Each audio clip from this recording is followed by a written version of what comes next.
देख के बताओ।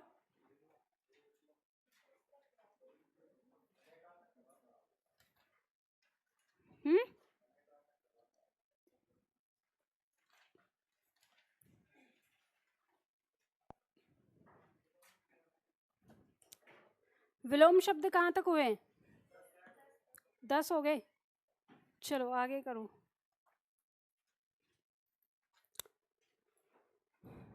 11 पेज नंबर 39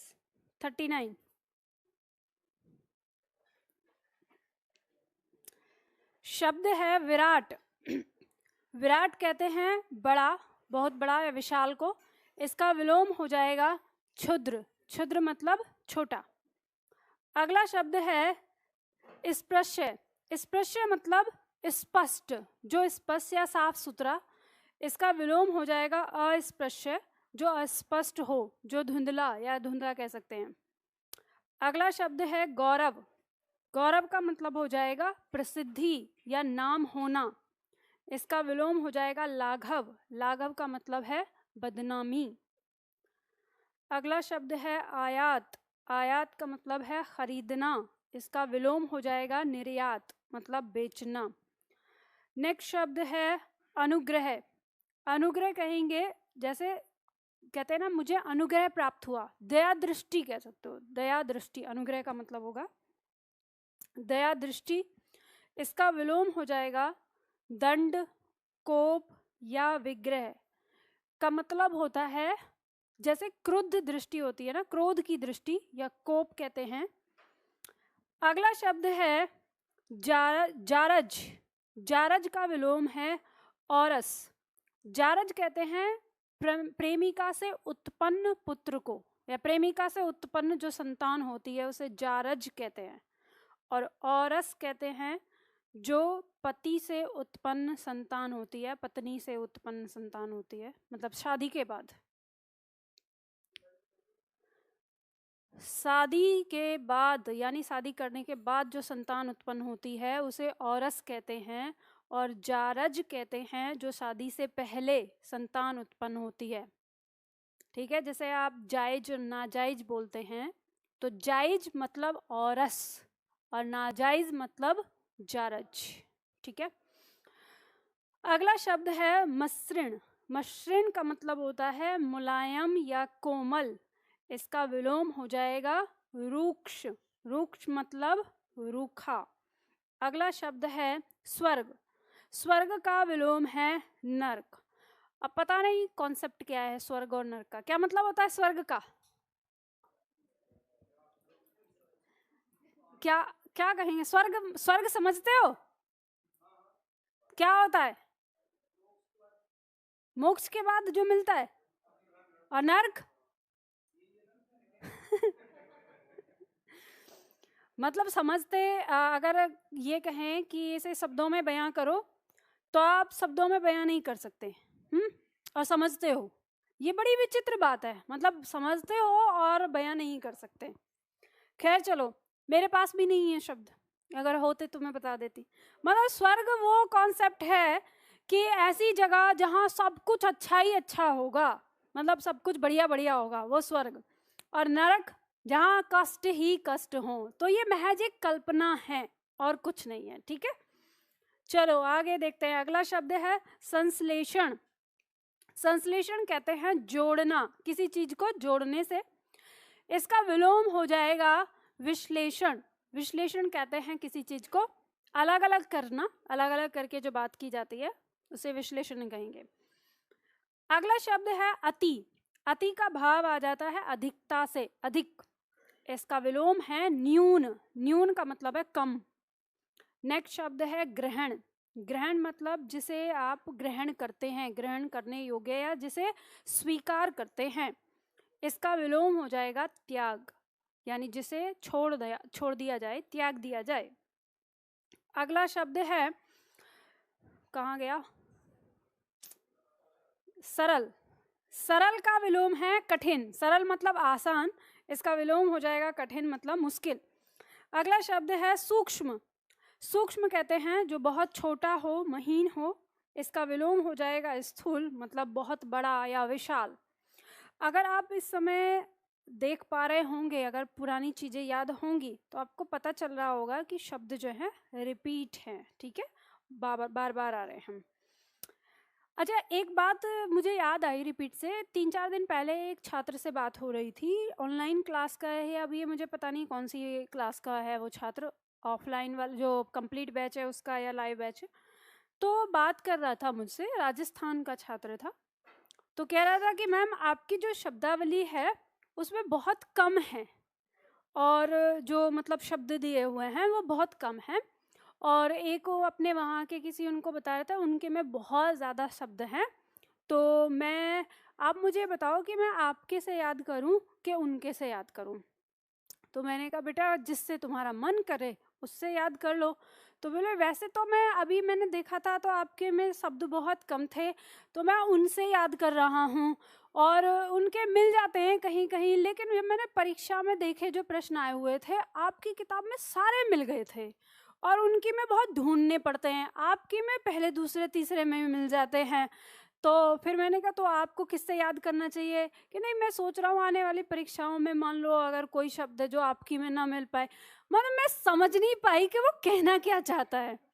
मतलब ये कि जैसे तो दिमाग में कि ये वाली बात आई कि छात्रों के दिमाग में ये रहता है कि जिसमें बहुत ज़्यादा शब्दावली दी होगी वहीं से परीक्षा में मिलेगा।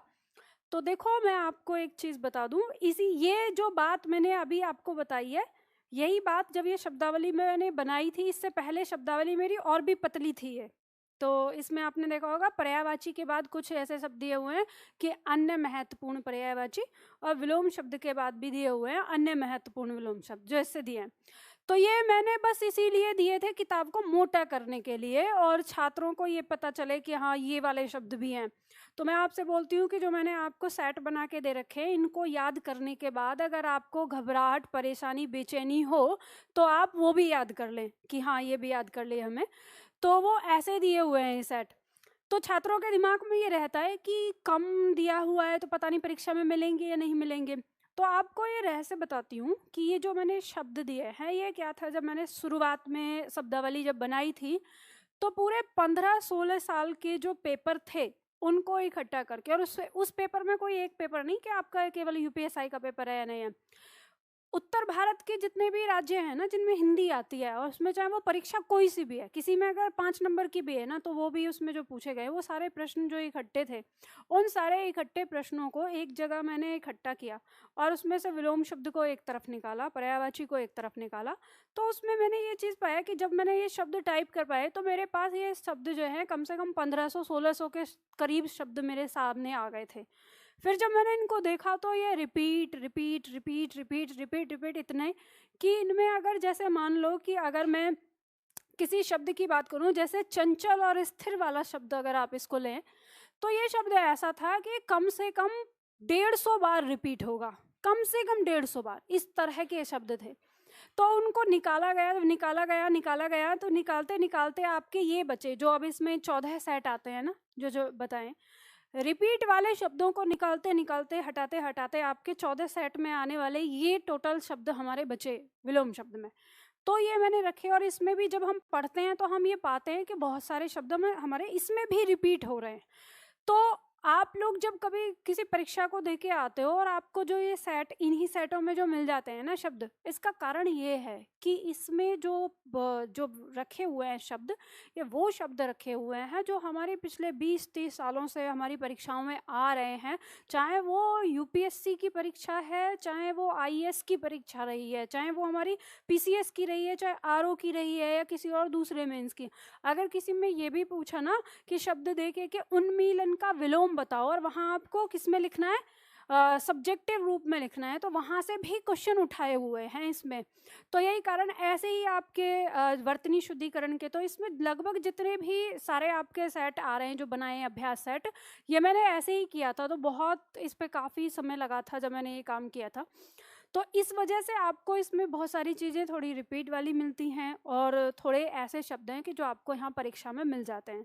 तो इसलिए मैं आपसे यही कहती हूँ, जब मैं कभी आप पूछते हो कि मैम कम से कम कितना याद कर लें, तो मैं यही कहती हूँ कि इसके सेट याद कर लो, जितने मैंने सेट बनाए हुए, अगर इतने सेट याद कर लिए तो लगभग आपकी 99% आपकी जो शब्दावली है वो यहीं से मिल जाएगी। अब 1% हम इसलिए रख देते हैं क्योंकि परीक्षक का कोई पता नहीं है मूड का, वो कौन सा शब्द कहाँ से उठा के रख दे, ठीक है।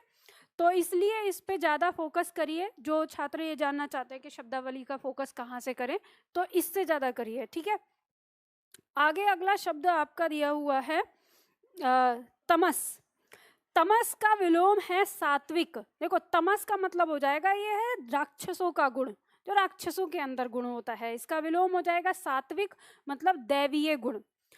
3 गुण होते हैं, सत रज तम।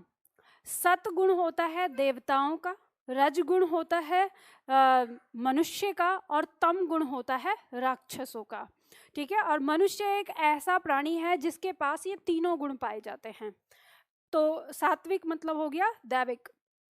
अगला शब्द है अधुनातन। अधुनातन का मतलब है नवीन या नया, आधुनिक कह सकते हो। इसका विलोम हो जाएगा प्राचीनतम। नेक्स्ट शब्द है अमावस्या। अमावस्या वह रात जब चांद नहीं निकलता, अंधेरी रात को कहते हैं। इसका विलोम हो जाएगा पूर्णिमा, वह रात जब चांद निकलता है पूरा, ठीक है।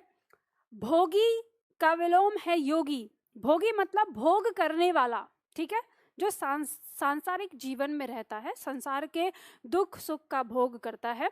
इसका विलोम हो जाएगा योगी। योगी मतलब जो त्याग करने वाला है, वो हर चीज को त्याग चुका है। अगला शब्द आता है आदर।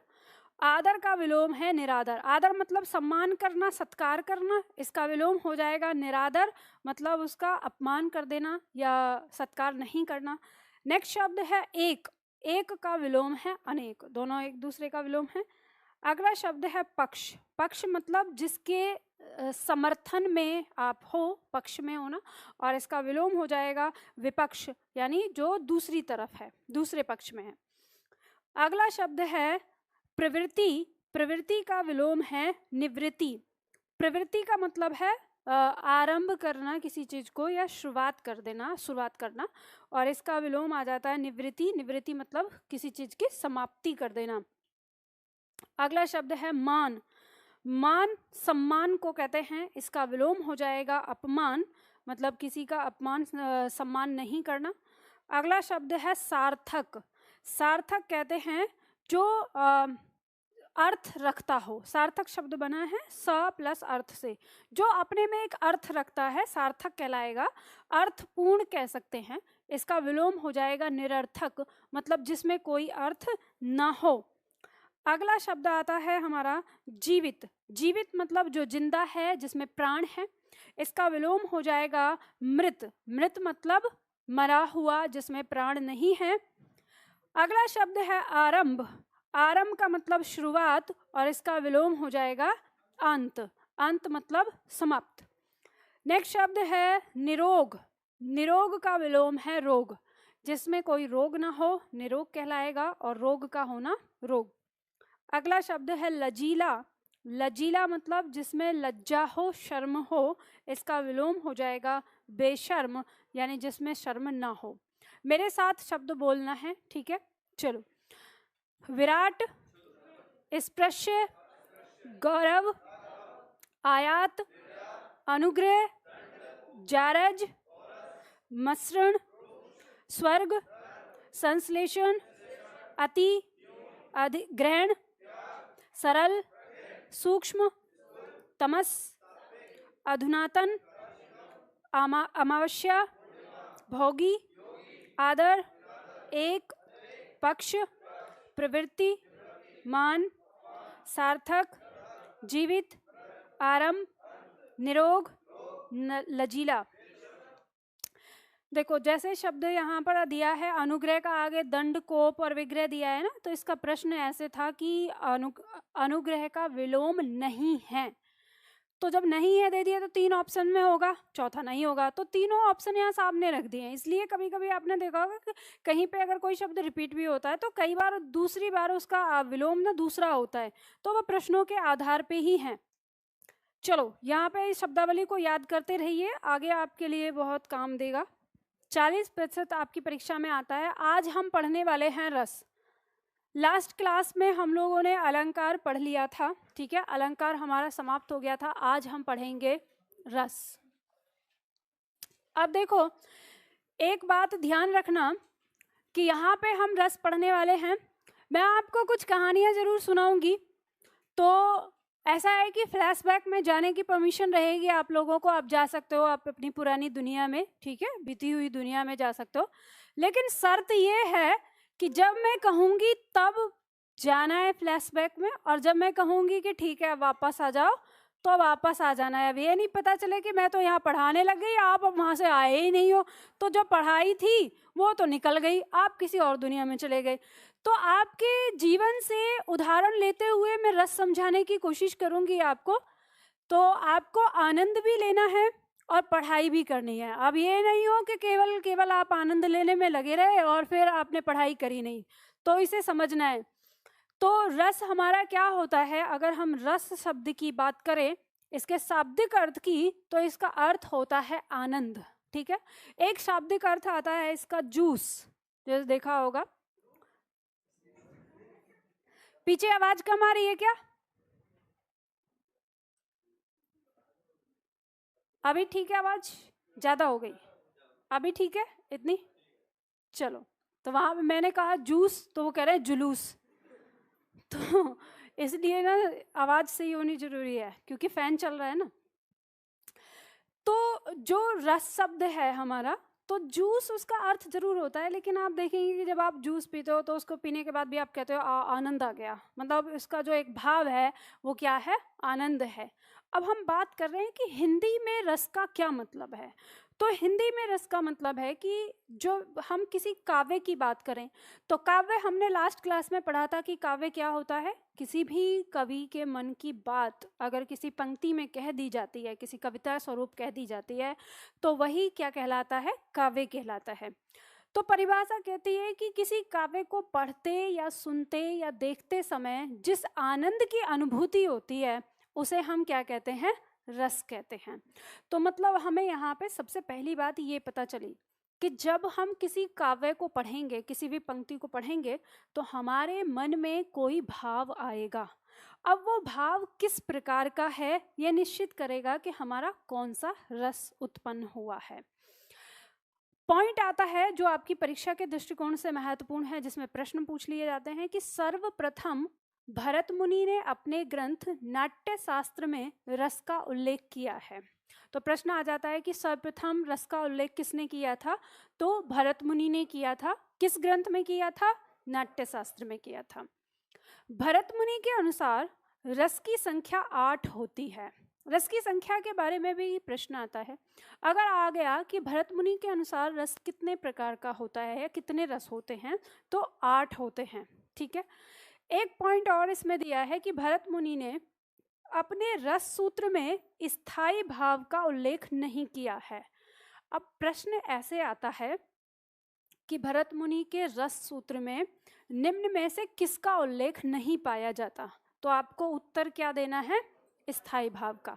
अब ये क्या है इसे समझ लो। तो जैसे भरत मुनि ने जो रस का वर्णन किया है वो संस्कृत भाषा में किया है, और जो हमारी संस्कृत भाषा है उसके बारे में ये बात आती है कि संस्कृत एक ऐसी भाषा है जो कम से कम शब्दों का प्रयोग करते हुए बहुत ज़्यादा से ज़्यादा अर्थ रखती है। मतलब इतने छोटे छोटे शब्दों का प्रयोग करते हैं और 2-4 शब्दों में ही एक पूरा वाक्य समाहित हो जाता है। तो उन्होंने जब रस को समझाने के लिए ना एक सूत्र बनाया, एक फॉर्मूला बनाया, तो उस फॉर्मूले में उन्होंने बाकी सारी चीज़ों का उल्लेख किया है, सबका नाम दिया है, लेकिन जिसका नाम नहीं दिया वो क्या है, स्थायी भाव। ऐसा नहीं है कि भरत मुनि ने स्थायी भाव के बारे में नहीं बताया, उन्होंने अपने उस सूत्र में स्थायी भाव का नाम नहीं दिया है, तो इसलिए ये प्रश्न बन जाता है। अगला पॉइंट आता है कि सर्वमत के अनुसार रस की संख्या 11 होती है। तो सर्वमत के अनुसार रस की संख्या 11। अब यहाँ पे ये प्रश्न आ जाएगा, एक बार आ रही है रस की संख्या 8, फिर आ रही है 11, और फिर अगला पॉइंट आ रहा है कि नाटक विधा के अनुसार रस की संख्या 9 होती है। तो 3 इसके उत्तर आ गए। तो आपको इसे ध्यान रखना है, अगर परीक्षा में प्रश्न आए कि रस की संख्या कितनी होती है, अगर ऐसे प्रश्न आए तो 11 रखना है। अगर ये दे कि नाटक विधा के अनुसार रस की संख्या कितनी है तो 9 रखी जाएगी, और प्रश्न होगा कि भरत मुनि के अनुसार रस की संख्या कितनी होती है तो 8। ठीक है, इस बात का ध्यान रखना। ये आपको तीनों में अलग अलग उत्तर आएगा, अलग अलग आपको समझाना होगा। अब एक पॉइंट और आता है आपकी परीक्षा में कि रस को काव्य की आत्मा या काव्य का प्राण तत्व माना जाता है। प्रश्न पूछा जाता है कि काव्य का प्राण तत्व या काव्य की आत्मा किसे कहा जाता है, तो उत्तर क्या होगा, रस। और अगर ये कहा जाए कि काव्य का आभूषण किसे कहा जाता है तो अलंकार। ठीक है, 3 प्रश्न होते हैं। काव्य का आभूषण किसे कहा जाता है, अलंकार। काव्य की आत्मा या काव्य का प्राण तत्व किसे कहा जाता है तो रस। और काव्य का व्याकरण किसे कहा जाता है तो उत्तर छंद। ठीक है, तो इन तीनों चीजों को याद रखिएगा, इस तरह से प्रश्न आ जाते हैं। अब इसके बाद आता है रस के अवयव। अब हमें रस समझना है कि रस हमारा जो 11 प्रकार का दिया है तो रस क्या क्या होता है। तो क्या होता है कि रस में कुछ अवयव होते हैं, मतलब रस के कुछ भाग होते हैं। उन भागों को पहले हम समझेंगे, तब हम रस को जानेंगे कि किस रस में क्या है, ये हमें समझना है। तो यहाँ पे जब हम रस के अवयव की बात करते हैं तो हमें पता चलता है कि रस के 4 अवयव होते हैं, स्थायी भाव, विभाव, अनुभाव और संचारी भाव। आपकी परीक्षा में रस से संबंधित प्रश्न किस तरह से आता है, पहले तो ये समझो कि आपको ऐसे पंक्ति दी हुई होगी, 2 पंक्तियां, और आपसे कहेगा कि इन पंक्तियों में रस कौन सा है। जैसे आपने अलंकार पढ़ा, सेम पंक्तियां जितनी भी दी हैं सारी पंक्तियों को रख देगा और आपसे पूछेगा कि इसमें रस बताओ। तो जब आप अलंकार बता रहे थे तो अलंकार आप उसके अर्थ से समझ रहे थे, कि उसका अर्थ देख रहे थे कि इसमें कहाँ पे क्या बात कही गई है, तो उससे आप समझ रहे थे। रस भी क्या होता है, यह भी, इसमें भी आपको अर्थ समझना है, लेकिन अर्थ समझ के आपको ये समझना है कि इसमें भाव क्या आ रहा है। मतलब कोई भी पंक्ति जब आपके सामने आ रही है तो आपके मन में भाव कैसा उत्पन्न हो रहा है, दुख का भाव उत्पन्न हो रहा है, खुशी का हो रहा है, उत्साह का हो रहा है, या घृणा का भाव उत्पन्न हो रहा है। तो जो भाव वहां पे उत्पन्न हो रहा है उस भाव से आप पहचानेंगे रस को। अब मान लो आपको कोई पंक्ति लिख कर दी है और आपसे उसने कहा कि इस पंक्ति में अनुभाव बताना है, अनुभाव क्या है। तो जब आपको पहले क्या पता होना चाहिए कि अनुभाव होता क्या है, तभी तो आप बताएंगे कि इसमें अनुभाव क्या है। जब आप उसको समझेंगे तो आप उसका अनुभाव बताएंगे। अगर प्रश्न पूछ लिया कि पंक्ति दी हुई है, इन पंक्तियों में आश्रय आलंबन क्या है या विषय आलंबन क्या है, या इनमें उद्दीपन क्या है, या इनका स्थायी भाव क्या है, या इनमें संचारी भाव क्या है। तो जब ये सारे शब्द आपको पता होंगे कि किसका क्या मतलब होता है और किसी पंक्ति में किस चीज को क्या कहा जाता है, तो ही आप पंक्ति में उसे समझेंगे और तब बता पाएंगे। तो हमें सबसे पहले इन्हीं चीजों को समझना है, यानी रस से भी पहले क्या समझना है कि रस में स्थायी भाव क्या होता है, उसका विभाव क्या होता है, अनुभाव क्या होता है और संचारी भाव क्या होता है। तो ये चीज हमें समझनी है। तो इसे समझते हैं एक एक करके। जब हम इनकी बात करते हैं तो स्थायी भाव वे भाव होते हैं जो हमारे हृदय में सदा सर्वदा विराजमान रहते हैं। मतलब ये वे भाव हैं जो हमारे हृदय में जन्म से लेकर मृत्यु तक विराजमान रहते हैं, वो स्थायी भाव कहलाते हैं। विभाव की अगर हम बात करें तो देखेंगे इसका शाब्दिक अर्थ होता है कारण। मतलब ये विभाव वो कारण है जिसकी वजह से हमारे मन में स्थायी भाव उत्पन्न हो रहा है, वो क्या कहलाएगा, विभाव। और जो अनुभाव होता है ये होता है चेष्टा, यानी नायक या नायिका जिसके मन में भाव उत्पन्न हुआ है उसकी चेष्टा क्या होती है, स्थायी भाव मन में उत्पन्न हुआ और उसके बाद उसकी क्रिया प्रतिक्रिया क्या है, वो क्या कहलाता है, अनुभाव कहलाता है। और ये जो स्थायी भाव है, इस स्थायी भाव की पुष्टि करने के लिए, अभी देखो लिखना मत कुछ भी, मैं सिर्फ आपको समझा रही हूँ, मैं लिखवाऊंगी आपको कैसे लिखना है आपको, अभी ये सिर्फ समझ लो ना। संचारी भाव होता है संचरण करने वाला भाव। संचरण करने वाला भाव मतलब आने जाने वाला भाव। ये वे भाव होते हैं जो इस बात की पुष्टि करने के लिए आते हैं कि मन में कौन सा भाव है, मतलब स्थायी भाव जो है, ये स्थायी भाव कौन सा भाव आया, इसको सिद्ध करने के लिए आते हैं, प्रूफ करने के लिए आते हैं, उन्हें हम संचारी भाव कहते हैं। तो इसको ऐसे समझाती हूँ, जैसे एक उदाहरण देती हूँ आपकी लाइफ से। मान लो आप, चलो जिस समय आप 11th क्लास में पढ़ते थे, ठीक है, 11th और 12th में, तो उस समय का टाइम है।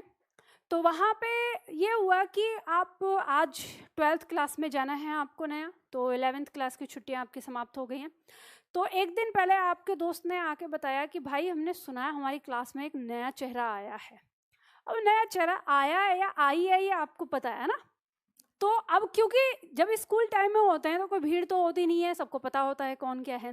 तो अभी तक ऐसा तो कोई चेहरा था नहीं जिस पे आपका दिल आए, लेकिन जिज्ञासा यहाँ पे हुई है। अगले दिन आप स्कूल में बहुत जल्दी पहुँच गए हो कि देखते हैं कौन नया चेहरा है, क्योंकि स्कूल के सारे बच्चों को जानते हैं आप, छोटी क्लास के भी बड़ी क्लास के भी। तो आप दरवाजे पे खड़े हैं, आपने देखा वहाँ पे वैन रुकी, उस वैन में से कुछ बच्चे निकले, तो उसमें एक नया चेहरा दिखा। अब वो नया चेहरा जैसे आपको दिखा तो आपके मन में प्रेम का भाव जागृत हो गया, और वो नया चेहरा आपके पास से जैसे गुजरा तो आपने उससे कहा कि स्वागत है आपका।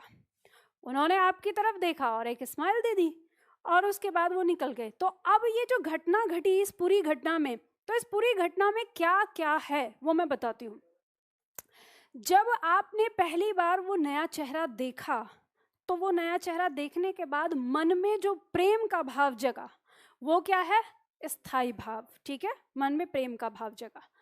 अब ये प्रेम का भाव जगने के लिए जो विभाव हुआ यानी कारण, वो कारण क्या है, उनका पहली बार स्कूल में आना।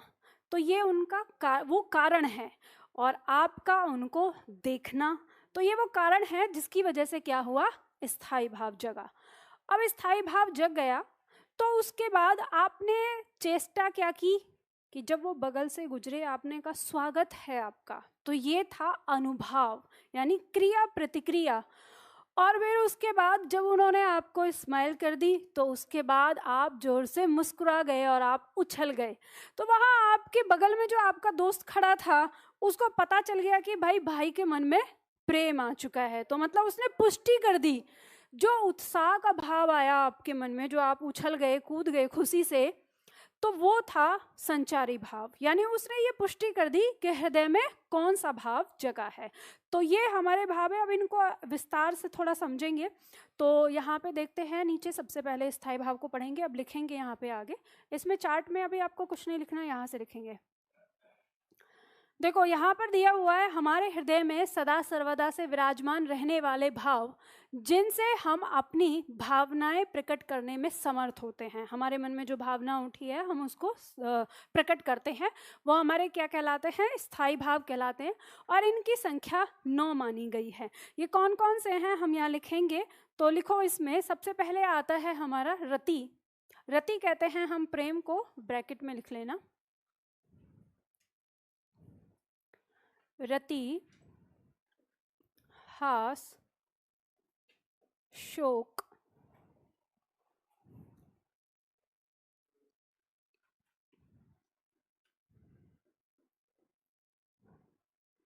क्रोध,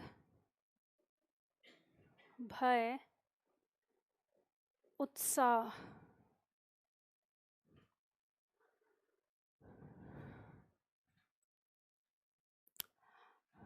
विस्मय। विस्मय कहते हैं आश्चर्य को,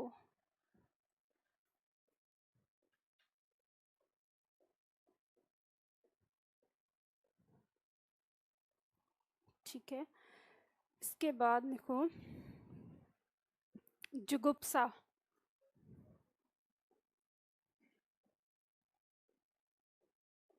जुगुप्सा का मतलब होता है घृणा।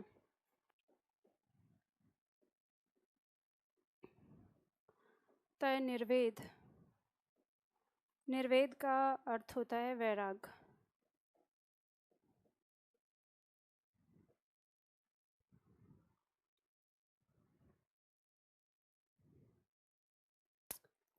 रति, हास, शोक, क्रोध, भय, उत्साह, विस्मय, जुगुप्सा और निर्वेद, 9 हो गए ना।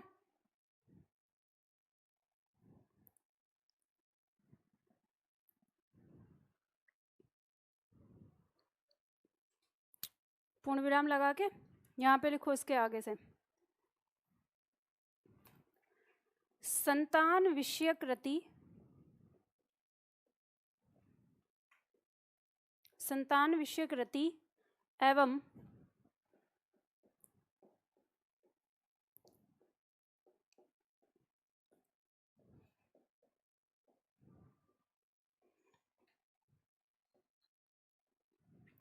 ईस विषयक रति,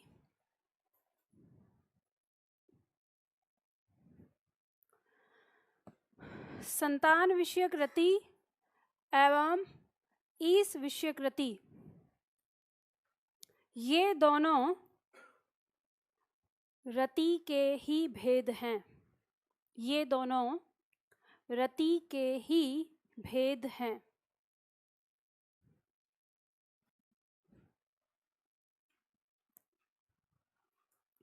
ये दोनों रति के ही भेद हैं।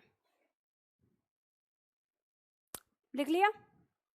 अब देखो, रति का मतलब है प्रेम, हास का मतलब है हंसी, जो हमारे मन में हंसी आती है, शोक का मतलब है दर्द, दुख, क्रोध, गुस्सा जो आप जानते हो, भय मतलब डर, उत्साह मतलब जब किसी काम करने का जोश, जुनून जिसे आप कहते हो उत्साह, विस्मय मतलब आश्चर्य, जब हम किसी बात से एकदम शॉक्ड हो जाते हैं, जुगुप्सा मतलब घृणा, जब हमने कोई ऐसी घृणित चीज देख ली, मन में उल्टी आती है, वॉमिटिंग आती है, घृणा जैसे।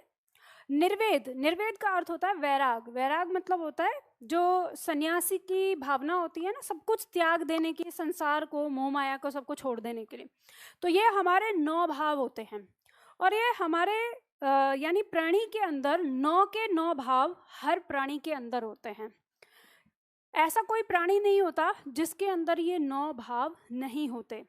आप में से कोई है ऐसा प्राणी जिसके अंदर ये 9 भाव नहीं है, कि मैम एक भाव है, ये नहीं है, ये वाला है कैसा?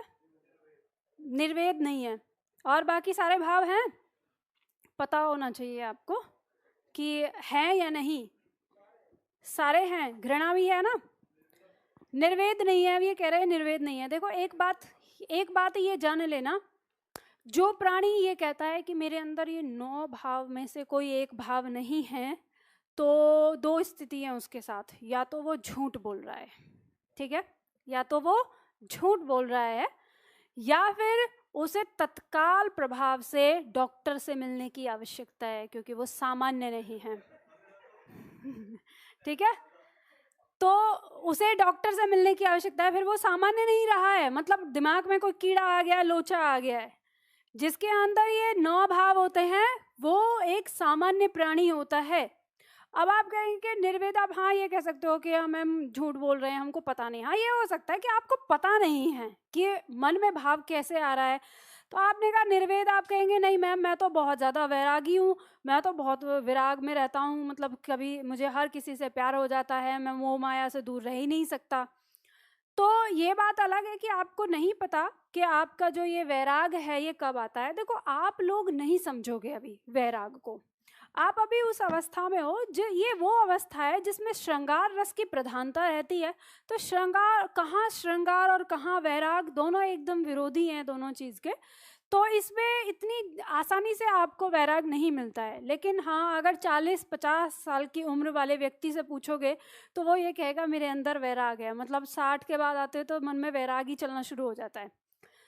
तो आपके जीवन का वैराग कुछ इस तरह से होता है, जैसे मैं आपको समझा दूं कि मान लो, जैसे अभी मैंने कहानी बताई, कहानी आगे लेके चलेंगे हम, 2-3 दिन तक चलेगी कहानी, वैसे ही समझ लेना, वो टुकड़ों टुकड़ों में चलेगी, कभी फ्लैशबैक में जा सकती है, कभी आगे जा सकती है। तो कहानी थोड़ी सी आगे जाती है ये कि जैसे वो नया चेहरा जो आपके स्कूल में आया है, तो हर दिन का काम आपका यही है कि आप हर दिन वो आते हैं, सुबह सुबह आप देखते हैं, स्माइल करते हैं और चले जाते हैं। ऐसे ही गुजर गए हैं 3-4 महीने। तो वो इंतज़ार में है कि आप उनसे कुछ बात करें, लेकिन आप इतनी हिम्मत नहीं जुटा पा रहे।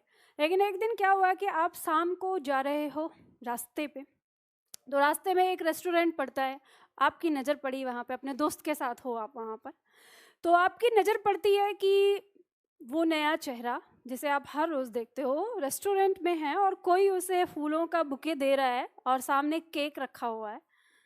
तो अब आपने वो देखा और उसके बाद बाइक वहाँ से मुड़ गई, आपका दिल टूट गया। और फिर उसके बाद दोस्त ने कहा वो कहीं और भी चली गई, वहाँ से कुछ और आया, आज आप बैराग में आ गए। अब आपने पैक बनाया, उसके बाद दोस्त आपके साथ है, वो रात में ही है क्योंकि भाई का दिल टूटा है आज। तो आप कह रहे हो कि देखो तेरे भाई ने ज़िंदगी में एक ही से प्यार किया था, अभी किसी से नहीं करेगा आगे, और अब ये दुनिया, ये महफिल मेरे काम की नहीं। तो यहाँ पे क्या आपके मन में वैराग उत्पन्न हो गया, क्योंकि प्रेम प्रेम वैराग देता ही है कि कुछ नहीं है, सब बेकार है, सब सारी चीज़ें हैं। तो अब आपके मन में उस समय वैराग उत्पन्न हो रहा है, लेकिन ये आपका जो वैराग है ये क्षणिक है। आप पीते पीते सो गए, सुबह उठे, आपकी आंखें, आप छत पे थे, तो आपकी आंख ही खुली एक आवाज़ से जो पड़ोस की छत से आ रही थी, कपड़े सुखाने की आवाज़। आपने उठ के देखा तो आपको एक नया चेहरा नजर आया। अब वो नया चेहरा देखने के बाद नीचे उतर के गई जल्दी से, मम्मी ये कौन आया है पड़ोस में? तो उन्होंने कहा जो तेरी ये वाली भाभी है ना, उनकी छोटी बहन आई है। तो आपका मन थोड़ा उधर की तरफ चला गया। तो आपका वैराग था क्षणिक, ठीक है, ये तो मैंने प्रेम वाली चीज़ बताई। दूसरा वैराग आप में से बहुत सारे लोग भी अभी इस समय महसूस करते होंगे। जैसे मान लो आपका परीक्षा का रिजल्ट आ रहा है कोई, और आपने बहुत मेहनत की है, बहुत मेहनत की है, और आप जानते हैं कि इस बार जो मैंने मेहनत की है उससे ज़्यादा मैं कर ही नहीं सकता, लेकिन आपके रिजल्ट नहीं हो पाता किसी कारण से, और आपके पिताजी आप पे गुस्सा करते हैं। तो वो कहते हैं पढ़े लिख नहीं है और ये कर, यहाँ आ जा बोरिया बिस्तरा लेके। फिर मम्मी का कॉल आता है, मम्मी भी डांट देती है, भैया का कॉल आता है, भैया भी डांट देता है। तो और दुर्भाग्य ये हुआ कि जो वहाँ जिस रूममेट के साथ रह रहे थे उसका हो गया, तो ये और भी ज़्यादा हो जाता है। तो अब मन में ना ऐसा लग रहा है कि अब कुछ नहीं है, अब इस दुनिया को छोड़ दो यहाँ पे। पर वो 1 दिन 2 दिन रहता है और फिर मन में अंदर से आता है कि अरे चलो कोई बात नहीं, एक बार फिर से प्रयास करके देख लेते हैं। तो आपके जीवन में जो वैराग है वो क्षणिक होता है, बहुत थोड़े से टाइम के लिए आता है, तो इसलिए आपको ना इसका एहसास नहीं हो पाता कि जो ये वैराग है ये हमारे पास है या नहीं। लेकिन ये बात ध्यान रखिएगा कि जो आपके 9 के 9 भाव हैं ये आपके अंदर समाये हुए हैं, और जब आपके आसपास कोई विभाव और संचारी भाव जब ये आपके आसपास आता है, तो इन 9 में से जो भाव प्रबल होता है वो प्रकट हो जाता है और बाकी दबे रहते हैं, ठीक है। तो ये सारे भाव हमारे अंदर रहते हैं। इसमें आगे हमने कहा है संतान विषयक रति और ईश विषयक रति, ये 2 भाव हमारे रति के ही हैं। जब हम बात करेंगे वात्सल्य रस की, तो वात्सल्य रस में संतान के प्रति जो प्रेम होता है उसे संतान विषयक रति कहते हैं, और ईश विषयक रति जब हम भक्ति रस की बात करेंगे तो उसका स्थायी भाव ईश विषयक रति होता है। क्योंकि देखो, ईश्वर के प्रति प्रेम भी प्रेम है, संतान के प्रति प्रेम वो भी प्रेम है, और जो श्रृंगार रस में हमारा रति आ रहा है वो भी प्रेम है। लेकिन तीनों में अंतर करने के लिए थोड़ा हमने शब्दों को रख दिया है, क्योंकि जो श्रृंगार रस में रति होता है, जो प्रेम होता है, उसमें वासना होती है, लेकिन ईश्वर के प्रति प्रेम और संतान के प्रति प्रेम जो है इसमें वासना नहीं होती। तो इसलिए इन दोनों को अलग रखा गया है और अलग से हम इन्हें पढ़ते हैं, तो इसलिए नाम दे देते हैं। अगर कभी आपकी परीक्षा में भी प्रश्न आ जाए कि श्रृंगार रस, भक्ति रस और वात्सल्य रस, इनका स्थायी भाव क्या है, तो एक रति का अगर केवल रति लिखा हुआ है तो रति भी हो जाएगा। अगर संतान विषयक रति या ईश विषयक रति न देकर केवल रति दिया हो और ऑप्शन में कुछ और अलग अलग हो तो वहाँ पर रति लगाते हैं आप, ठीक है। आगे फिर से बताऊंगी क्या होता है। तो इनका जो ये स्थायी भाव है, ये स्थायी भाव क्या होते हैं? जब रति की बात करते हैं तो नायक और नायिका के मन में जब एक दूसरे के प्रति प्रेम की भावना होती है तो वो स्थायी भाव कहलाता है रति। हास की बात करें, जब किसी को देखकर सुनकर मनुष्य के मन में या मनुष्य को हंसी आती है तो वो स्थायी भाव कहलाता है हास। शोक की बात करें, जब कोई प्रिय वस्तु या कोई प्रिय व्यक्ति, अगर व्यक्ति की मृत्यु हो जाए या कोई प्रिय वस्तु नष्ट हो जाए जो फिर दोबारा नहीं बन सकती हो, तो उस समय जो मन में दुख उत्पन्न होता है उसे हम शोक कहते हैं। क्रोध, किसी भी बात पर जब मन में क्रोध आता है, किसी पर गुस्सा किया जाता है तो वो क्रोध भाव स्थायी भाव होता है। उत्साह की बात करें, किसी वीर पुरुष के साहस को देखकर या कोई ऐसी बात देखकर हमारे मन में जोश और जुनून आता है, या हमें देशभक्ति की बात करने पर हमारे मन में जो उत्साह उत्पन्न होता है वो हमारा भाव स्थायी भाव क्या होता है, उत्साह कहलाता है। भय, किसी चीज को देखकर हमें डर लगना और जो मन में डर का भाव उत्पन्न होता है वही भय कहलाता है। आश्चर्य, कोई ऐसी चीज देखें, कोई ऐसी वस्तु देखें जिससे हमारे मन में ये लगे कि ये कैसे संभव है, आश्चर्य व्यक्त हो मन में, तो वो हमारा आश्चर्य यानी उसको हम विस्मय कहते हैं, तो विस्मय स्थायी भाव कहलाता है। और जब किसी वस्तु या किसी परिस्थिति को देखकर मन में बहुत तेज घृणा उत्पन्न होती है तो वो हमारा जुगुप्सा कहलाता है, स्थायी भाव। और जब किसी भी संसार के मतलब किसी भी बात से संसार के प्रति मन में वैराग उत्पन्न हो जाता है तो वो कहलाता है निर्वेद। संतान के प्रति प्रेम कहलाता है संतान विषयक रति, और ईश्वर के प्रति प्रेम कहलाता है ईश विषयक रति। स्थायी भाव के बाद हमारे सामने अगला पॉइंट आता है विभाव। विभाव को विस्तार से पढ़ेंगे, इसको सामने मेरे साथ साथ लिख लेना। विभाव क्या होता है, एक प्रकार का कारण होता है, और ये वो कारण होता है जो हमारे मन में स्थायी भाव को उत्पन्न कराता है। विभाव दो प्रकार का होता है, आलंबन और उद्दीपन। आलंबन होता है सजीव, सजीव का मतलब इसमें प्राणी होगा, ठीक है, इसके अंदर यानी जो आलंबन होगा प्राणी। और उद्दीपन होता है निर्जीव। निर्जीव में क्या आएगा, कोई वस्तु हो सकती है या प्रकृति की परिस्थितियां हो सकती है, जो प्रकृति होती है। आलंबन फिर दो प्रकार का होता है, आश्रय आलंबन और विषय आलंबन। आश्रय आलंबन क्या होता है, जिसके मन में भाव जगा है, जिसके मन में भाव जगा है।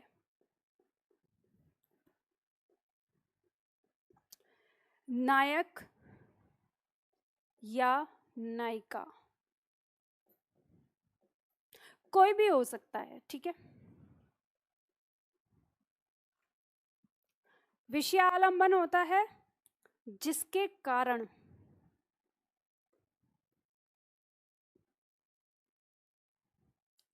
या जिसके प्रति मन में भाव जगा है।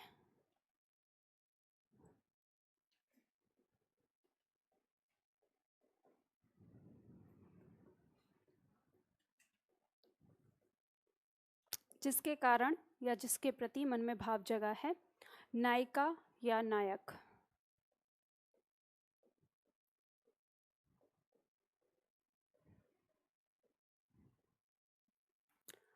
उद्दीपन में होता है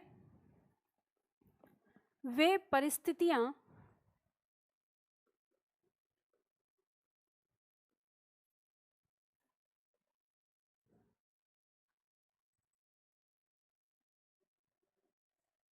या स्थितियां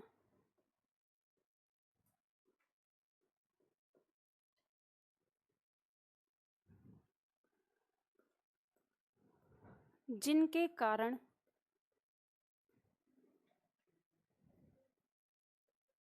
मन में भाव जगा है।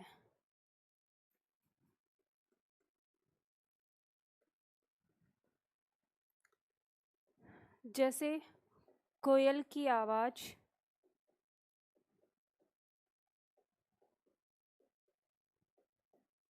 एकांत,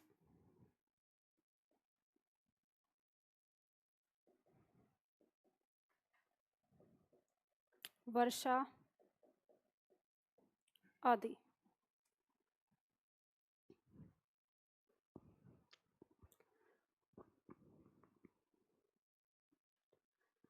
विभाव दो प्रकार का, आलंबन और उद्दीपन। आलंबन होता है सजीव, यानी इसमें प्राणी होगा, ठीक है। उद्दीपन होता है निर्जीव, इसमें वस्तुएं, परिस्थितियां हो सकती हैं। आलंबन फिर दो प्रकार का होता है, आश्रय आलंबन और विषय आलंबन। आश्रय आलंबन मतलब आश्रय, याद रखना, जिसके मन में स्थायी भाव आश्रय लेता है, मतलब जिसके मन में भाव जगे, वो क्या कहलाएगा? आश्रय आलंबन।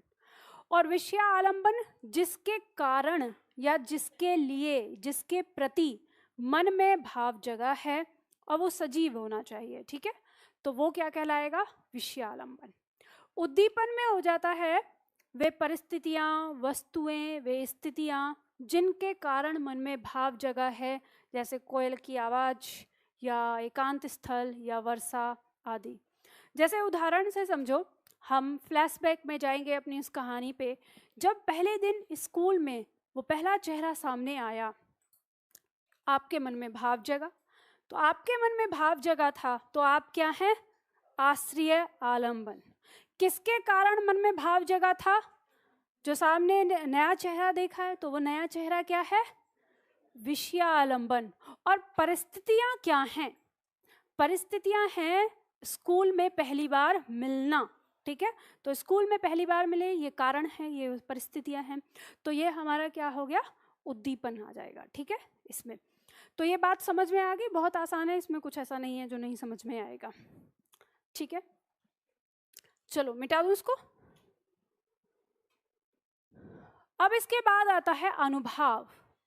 अनुभाव आश्रय आलंबन की वो चेष्टाएं, यानी जिसके मन में भाव जगा था वो अब कुछ क्रिया प्रतिक्रिया करेगा, तो वो जो क्रिया प्रतिक्रिया हैं वही क्या कहलाएंगी? अनुभाव कहलाएंगे, ठीक है। उन क्रिया प्रतिक्रिया से ही पता चलता है कि मन में कौन सा भाव जागृत हो रहा है।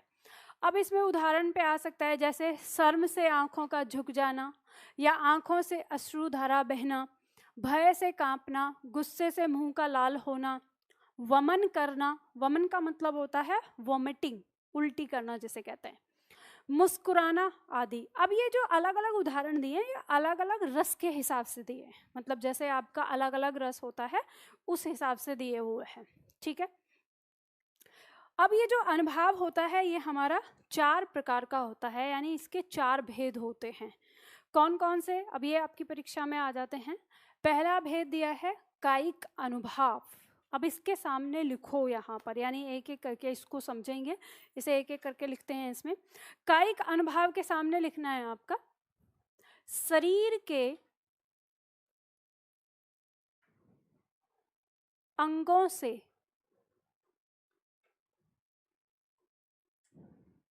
उत्पन्न चेष्टा। शरीर के अंगों से उत्पन्न चेष्टा क्या कहलाती है? कायिक अनुभाव।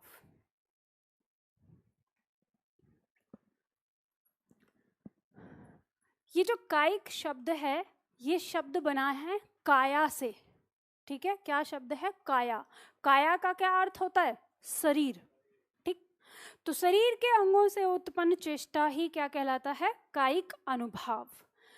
जैसे उदाहरण के तौर पर मान लीजिए कि आप बाइक पर जा रहे हैं, ठीक है, और सामने से कोई चेहरा आपको दिखाई दिया बड़ा ही सुंदर सा।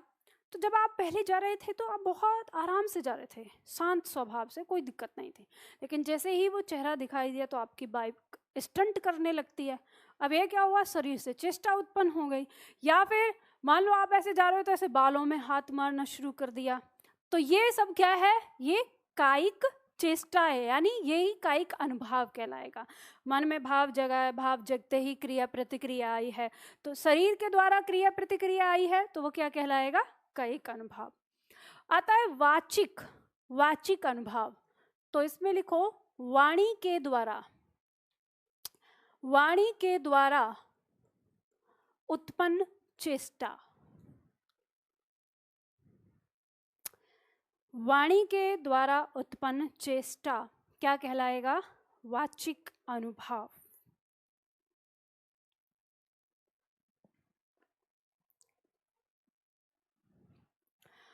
अब उदाहरण के तौर पर स्थिति वही है, बस आपके पास बाइक नहीं है, आप पैदल जा रहे हो, सामने से कोई चेहरा आया, देखते ही मन में भाव जगा, और जैसे ही बगल से गुजरा तो आपने कहा अच्छे लग रहे हो। ऐसे नहीं बोलते, आपको पता है क्या बोलते हो, मुझे भी पता है क्या बोलते हो, पर क्लास की मर्यादा को ध्यान में रखते हुए शब्दों में परिवर्तन किया गया है। तो यहाँ पे आपने मुंह से जो चेष्टा उत्पन्न की, यानी बोलकर, ये क्या कहलाएगा? वाणी के द्वारा उत्पन्न चेष्टा। ठीक है। अब आता है आहार्य। आहार्य कहता है वेशभूषा, वेशभूषा के द्वारा उत्पन्न चेष्टा।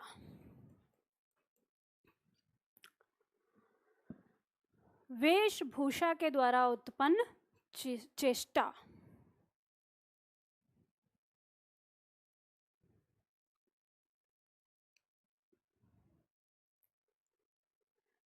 जैसे अब मन में भाव उत्पन्न है, प्रेम है।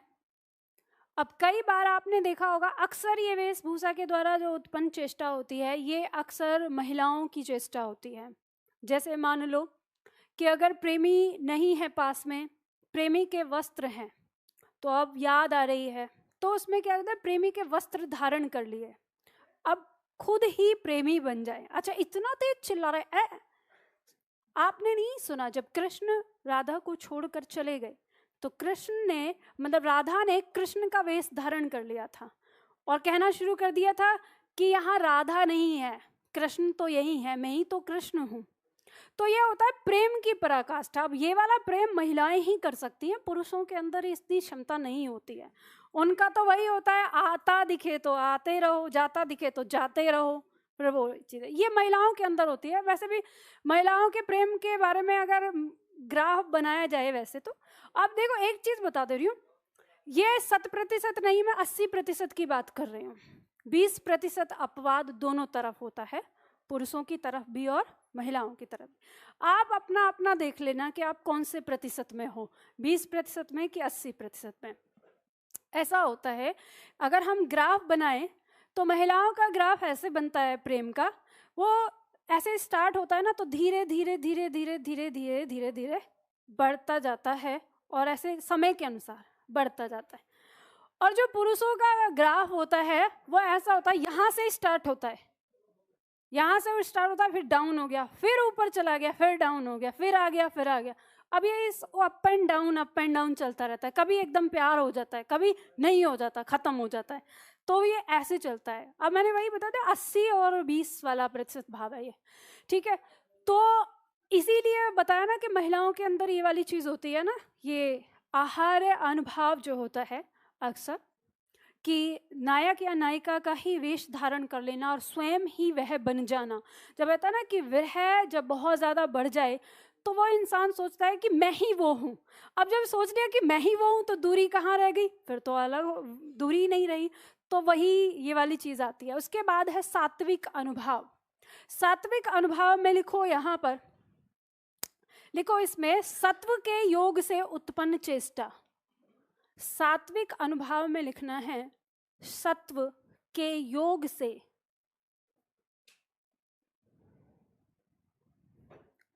उत्पन्न चेष्टा।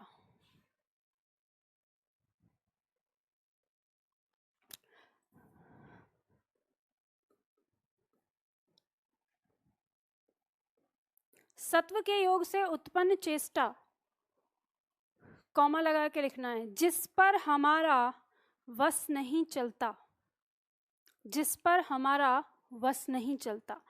अभी तक जो चेष्टा है तीनों, कायिक, वाचिक, आहार्य, ये हमारे होशो हवास में होती है। मतलब हम चाहें तो इनको छिपा सकते हैं, चाहें तो इन्हें उभार सकते हैं, ठीक है।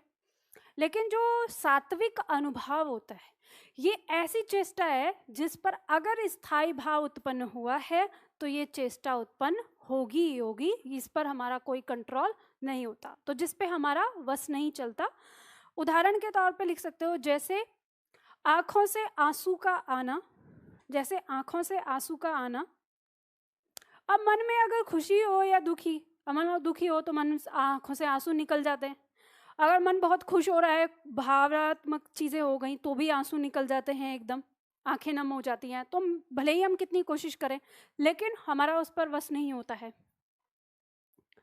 ठीक है, अब जैसे उदाहरण के लिए सत्व जो है ना, सत्व का मतलब होता है मन, मन के अंदर। ठीक है, सात्विक या इसे मानसिक अनुभाव भी कहते हैं, कहीं पे सात्विक अनुभाव या मानसिक अनुभाव भी बोलते हैं। अब देखो ये इस तरह से है। अब आप अपने फ्लैशबैक में जाओ, जैसे उस दिन आपको वैराग उत्पन्न हुआ था, तो जब आपने बाइक मोड़ी थी तो उन्होंने देख लिया था, उन्हें पता चल गया था कि आपने देख लिया है। तो अब उनको पता है कि जरूर आपको गलतफहमी हो गई है, क्योंकि स्थिति वो नहीं थी जो आपने समझी थी। स्थिति क्या थी? स्थिति ये थी कि वो छोटी बहन है अपने घर में, उनका बड़ा भाई है और उनका जन्मदिन था और उनका भाई उनका जन्मदिन विश करना भूल गया था, तो वह नाराज हो गई थी। तो भाई अपनी बहन को खुश करने के लिए रेस्टोरेंट में उसका जन्मदिन मनाने के लिए आया था। तो आपने जो समझा कोई और, वो कोई और नहीं था, वो उनका भाई था। तो अब उन्होंने सोचा कि देखते हैं कि मन में, हृदय में वो भाव अभी भी है या नहीं।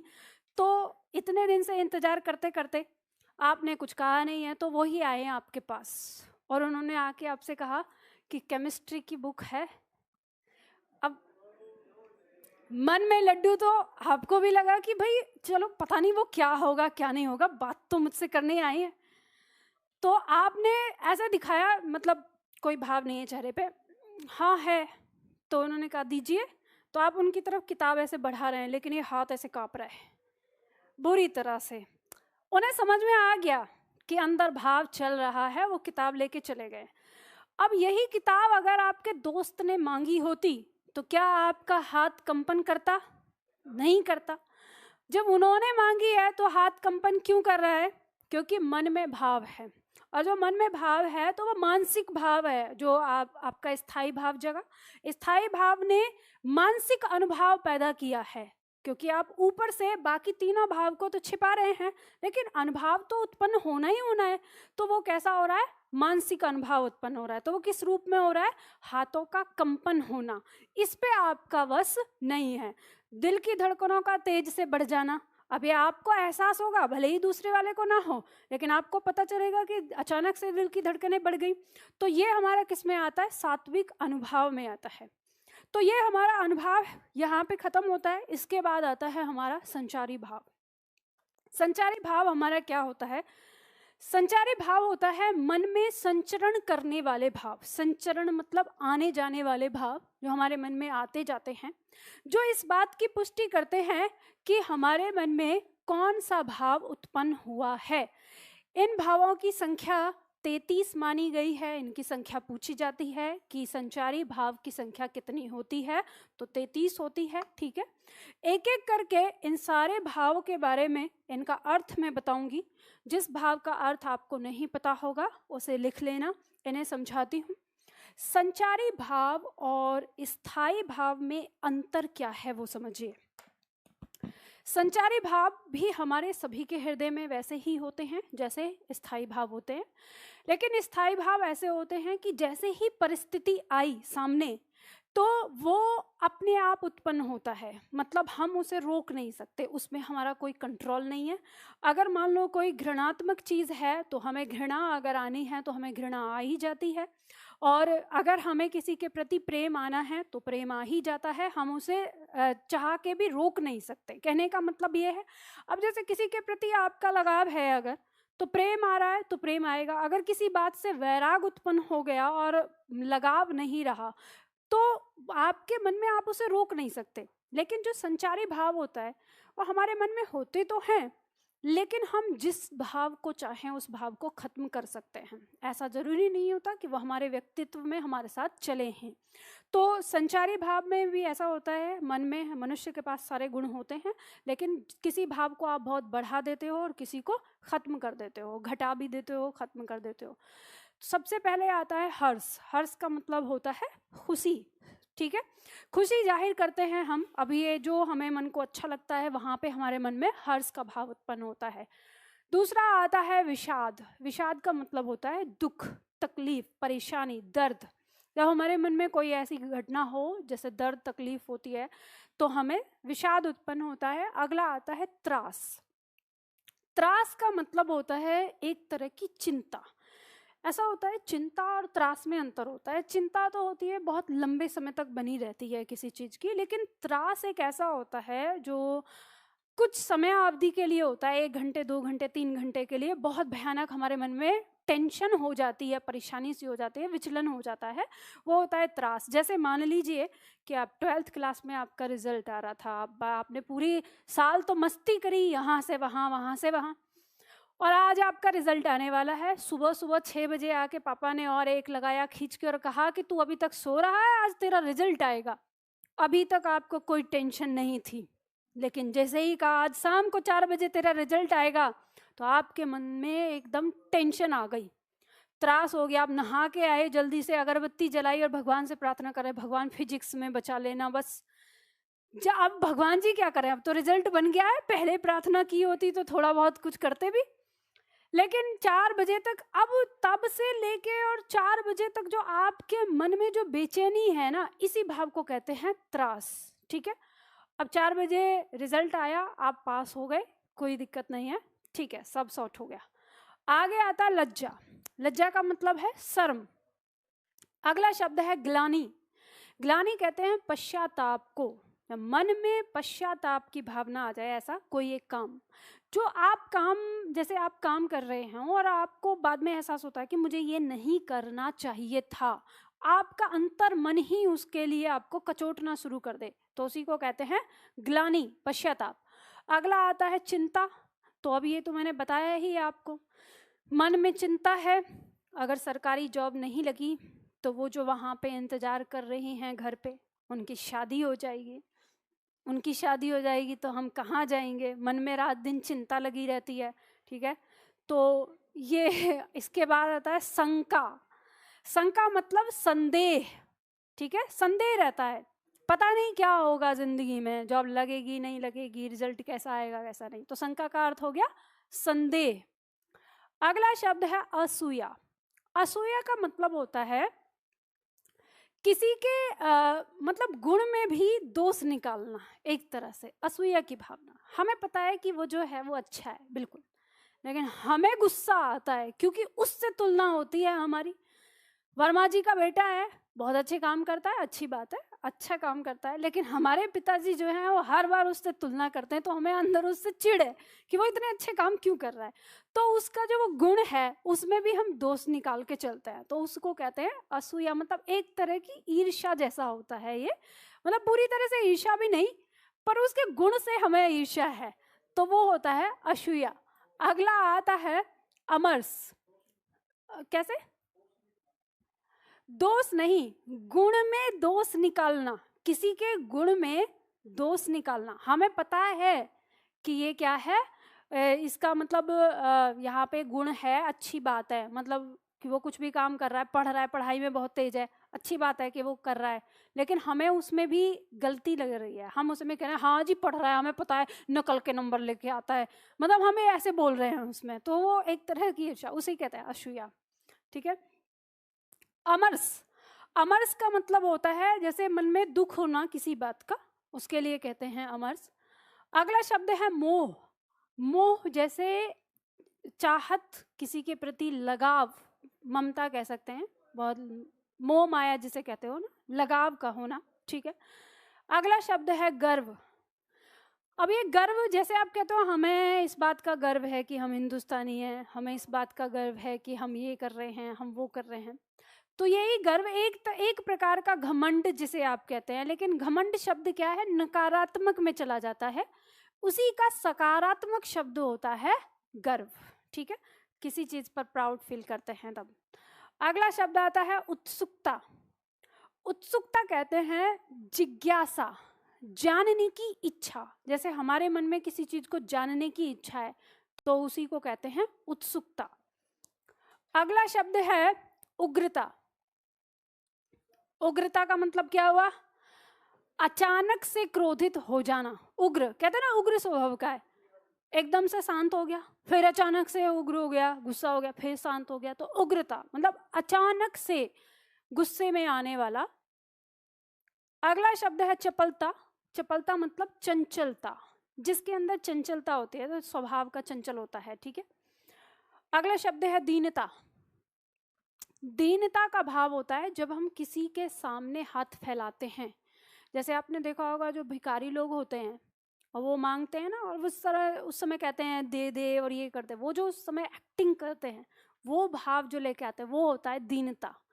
हमारे अंदर भी होता है।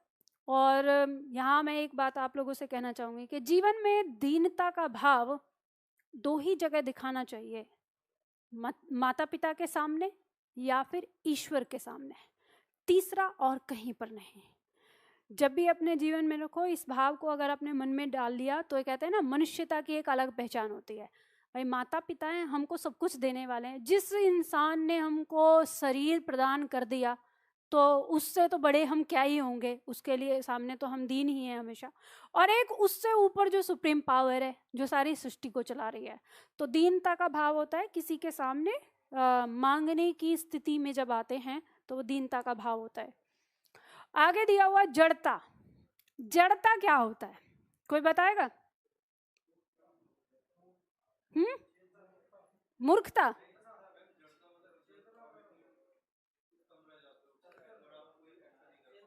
देखो जड़ता मैं समझाती हूँ आपको, महसूस करवाती हूँ। फ्लैशबैक में जाओ।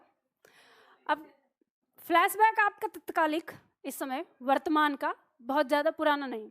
मतलब यहाँ आप दिल्ली में आए हैं मुखर्जी नगर में, और यहाँ आप अपनी महिला मित्र के साथ सीपी गए हैं। वैसे मैं आज तक गई नहीं हूँ सीपी, मैंने नाम सुना है। यहाँ पे लोग बोलते हैं ना सीपी में वो जाते हैं घूमने के लिए मुखर्जी नगर के, पर मैं गई नहीं हूँ पर मैं बता रही हूँ लोगों की सुनी हुई चीज़ों को। तो अक्सर लोग, मैंने सुना है कि जो जोड़े होते हैं, युगल होते हैं, वो सीपी जाते हैं वहाँ घूमने के लिए। तो वैसे ही आप भी लोग गए हो, ठीक है। तो आज आपने उनको रेस्टोरेंट में खाना खिलाया, बहुत प्यार आ रहा है क्योंकि इतने दिन से पढ़ाई कर रहे थे और कहीं घूमने भी नहीं गए, तो आज ही थोड़ी सारी कसर निकालनी है। तो ठीक है, मूवी दिखाई, खाना खिलाया, फिर खाना खिलाने के बाद घर की ओर बस आ ही रहे थे, लेकिन प्यार इतना ज़्यादा बढ़ गया कि सामने दिख गया आइसक्रीम वाला। तो आपने कहा चलो आइसक्रीम खिलाते हैं, आपने आइसक्रीम ले ली, और प्यार इतना ज़्यादा बढ़ गया कि मन किया नहीं आज तो पब्लिक प्लेस में एक बाइट अपने हाथ से खिलानी है। तो आपने उनको अपने हाथ से खिला दिया। अब जैसे ही आपने वो आइसक्रीम उन्हें खिलाई तो पीछे से किसी ने आपका नाम पुकारा, और आपने पलट कर देखा तो पिताजी खड़े थे। जैसे ही आपने पलट के देखा पिताजी खड़े थे, तो अब जो आप 10 सेकंड के लिए फ्रीज हो जाएंगे, ये होती है जड़ता। मतलब पैरों तले से जमीन जो खिसक गई कि अब क्या होगा, तो इसी को कहते हैं जड़ता। ठीक है, समझ में आ गया ना जड़ता। आगे दिया है आवेग। आप तो हो गए जड़ और पिताजी आ गए आवेग में ठीक है, क्रोध में आ जाना क्या कहलाएगा? आवेग। अगला आता है निर्वेद। अब पिताजी का डंडा पड़ेगा तो ये जीवन निर्वेद, वैराग की तरफ चला जाएगा। यानी संचारी भाव में भी आता है, जो वैराग वाली भावना जो होती है मन में, संसार को त्याग देने वाली भावना, उसी को निर्वेद कहते हैं। आगे दिया हुआ है आपका धृति। धृति का मतलब होता है जब इच्छाओं की पूर्ति हेतु मन में ठहराव आ जाता है। ठीक है, इसे लिख लो, धृति का इसका मतलब क्या होता है? जैसे आपके मन में इच्छाओं की पूर्ति हेतु ठहराव आ जाना। जैसे आपके मन में आ गया वैराग, ठीक है, ये वैराग उत्पन्न होने से ठीक पहले की स्थिति होती है। आपके आसपास कुछ ऐसी चीजें घटी, अब आपके मन में कोई इच्छा नहीं है, अब कोई सपना नहीं है, कोई चीज नहीं है, और अब आप ये चाहते हैं कि बस ईश्वर की प्राप्ति हो जाए। तो ये जो इच्छाएं जहाँ समाप्त हो जाती हैं और वो जो मन में वो भाव आता है कि अब मुझे कोई इच्छा नहीं है, उसी को धृति कहते हैं। इसके बाद आता है मति। मति का अर्थ होता है बुद्धि। ठीक है, मति का अर्थ होता है बुद्धि। और यह बुद्धि भी क्या है? एक प्रकार का भाव है। ये मत सोचना कि आपके दिमाग में बैठी हुई है एक अलग जैसे दिमाग। मति क्या है? एक भाव है। आपने कभी ऐसा सुना होगा, कहते हैं कि कोई व्यक्ति आपसे कुछ कह के चला गया और आपको 1 घंटे बाद समझ में आता है कि इसको क्या जवाब देना चाहिए था। मतलब वो विचार अब बाद में आया है आपके, जब आपने बार बार उसकी बात को सोचा है तब विचार आया है वो, तो यानी मति, वही बुद्धि बाद में आई। आगे शब्द दिया हुआ है विबोध। विबोध का मतलब होता है चैतन्य लाभ। चैतन्य लाभ, चैतन्य लाभ का मतलब क्या होता है? चैतन्य लाभ कहते हैं, जैसे मान लो कि आप ईश्वर को नहीं मानते, जो लोग ईश्वर को मानते हैं तो उन्हें पता है ईश्वर की भक्ति भावना ही क्या है, चैतन्य लाभ है। लेकिन कुछ लोग ईश्वर को नहीं मानते, वो कहते हैं कुछ नहीं होता ये सारी चीज, लेकिन उनके जीवन में कुछ ऐसा घटे जिन्हें, जब उन्हें ये एहसास हो कि कोई तो है, चलो मैं मूर्ति पूजा को नहीं मानता, लेकिन कोई तो है जो इस सृष्टि को चला रहा है, तो इस एहसास को ही चैतन्य लाभ कहते हैं। और यही होता है विबोध, जब आपको ये एहसास हो कि कोई हमारे आसपास अदृश्य शक्ति है जो कुछ चीज़ों को कंट्रोल करती है। ठीक है, अगला शब्द आता है वितर्क। वितर्क का मतलब होता है कुतर्क। जैसे आप कहते हैं तर्क, और तर्क से वितर्क यानी कुतर्क। आप तर्क कहते हैं ना कोई भी बात, आपने वितर्क या कुतर्क सुना होगा कि प्यार और मोहब्बत में सब कुछ जायज होता है, ऐसा कहते हुए लोगों को सुना है। कुछ जायज नहीं होता, बकवास वाली चीजें होती हैं, ऐसे कैसे जायज होता है? मतलब ये एक व्यक्ति है, ये एक व्यक्ति इस व्यक्ति से प्यार कर रहा है, मतलब ये दोनों लोग आपस में प्यार कर रहे हैं, ठीक है, इसमें कोई दिक्कत नहीं है। अभी एक ये तीसरा व्यक्ति आया, इसने इस व्यक्ति को देखा तो इसे प्यार हो गया, और अब ये चाह रहा है कि ये इसको छोड़ के मुझे प्यार कर ले, और इसको एक इसका बगल वाला जो दोस्त है वो ये सिखा रहा है कि प्यार और मोहब्बत में सब कुछ जायज होता है। भाई कैसे जायज होता है? तुम्हारा प्यार प्यार, और ये जो है इसका प्यार प्यार नहीं है, इसके लिए जायज नहीं है क्या? मतलब वो चुपचाप बैठा रहेगा? तो ये सब भयात चीज है। ऐसा ये मतलब इस तरह के तर्क देना ही क्या होता है? वितर्क, कुतर्क, जो अपनी अच्छी भी बात को, बुरी भी बात को सही सिद्ध करने के लिए जो तर्क दिए जाते हैं वही क्या है? वितर्क है। ठीक है, आगे दिया जाता है श्रम। श्रम का मतलब है परिश्रम, ये भी एक भाव है। ठीक है, परिश्रम करने का भाव, मन में मेहनत करने का भाव होता है। आपको अगर ऐसा लगता हो कि मैं श्रम नहीं कर सकता, तो ये गलत चीज़ है। दुनिया का हर आदमी श्रम कर सकता है, उसके पास भाव है। आगे दिया हुआ है आलस, ये दोनों है विरोधी, दोनों चीज़ें साथ में रहती है। सुबह 6 बजे अलार्म बजती है आपकी, तो 5 मिनट और सो लूँ, तो कौन आ जाता है आपके पास? आलस, यही नहीं उठने देता, 6 बजे से लेके 8 बजा देता है, 8:30 बज जाता है, तो 8:30 बजे बजाते तब समझ में आता है अरे मैडम 9 बजे आ जाएंगी, क्लास में पहुंचना है, तो तब वहां से भागते हैं ना, तो तब समझ में आता है। आगे दिया निद्रा। निद्रा भी एक भाव है। अगर आपके मन में कुछ विचार चलते रहते हैं तो आपको नींद नहीं आती है, तो निद्रा मतलब नींद है। ठीक है, स्वप्न, स्वप्न भी भाव है, क्योंकि मन में विचार, देखो ये भाव क्या है? ये सब विचार हैं। ठीक है, जितने भी भाव दिए हैं ये सब क्या हैं? विचार, दिमाग में चलने वाले विचार हैं।